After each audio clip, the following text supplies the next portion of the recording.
आज मैं आपको दिखाता हूँ असली धोखे की डेफिनेशन क्या होती है।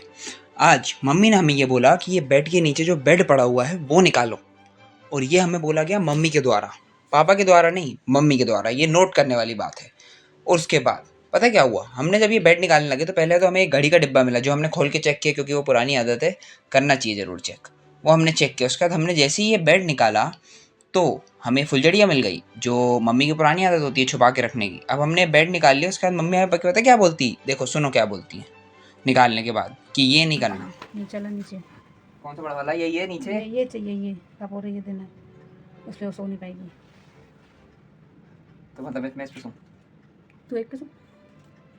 तो आपने बोला था कि ये निकालने हैं। पापा ने पहले दोनों ही बोले थे, फिर पलटी मारने पापा को, मैं क्या करूँ, वही की देना है। तो निकालना तो वैसे भी निकालने पड़ेगा ना, इसको निकालने के लिए। ये निकलेगा कैसे फिर? ये तो ऐसे भी निकल जाता। तो निकाल दे फिर। अब ये जो निकाल दिया तो झाड़ झुड़ के वापस रख देना। वाह शाबाश, झाड़ झुड़ के वापस रख दो। तो पहले काम बढ़ाओ, फिर हमसे काम करवाओ। हम इसे काम बढ़वाओ, हम इसे काम करवाओ, फिर हम ही बोल दो भाई वापस रख दो। भाई साहब अब मैं आपको समझाता हूँ। पता है यहाँ पे हुआ क्या, मम्मी पलट गई निकालने के बाद बेड, बोलती कि ये ऊपर वाला बेड चाहिए जिस पे तुम सोते हो भाई साहब, ये नीचे वाला बेड नहीं चाहिए हमको।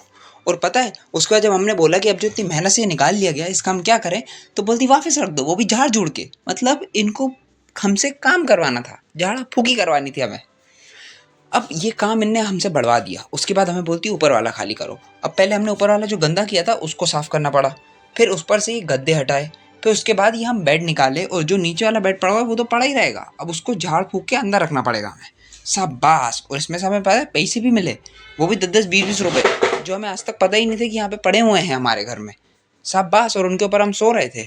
बताओ, प्रॉफिट तो हुआ मगर नुकसान भी तो हो गया ना भाई, काम इतना बढ़ गया। अब हम इस बेड को निकालें कैसे, अब ये समझ नहीं आ रहा था। फिर हमने इसको पूरा टेढ़ा किया, हमने लगाया अपनी पूरी कैलकुलेशन लगा के फिर हम अटक गए।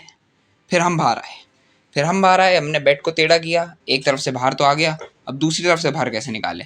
थोड़ा कैमरा पीछे ले जाके रखा, फिर हमने इसको थोड़ा टेढ़ा किया, फिर थोड़ा सीधा किया, फिर थोड़ा सा टेढ़ा किया, फिर हम खुद उलझ गए कि अब हमको करना क्या है। तो भाई साहब हमने बोला सब छोड़ो और सीधा दम लगा दो, सीधा दम लगा के हईशा बाहर निकाल के चईशा हम चलते बने।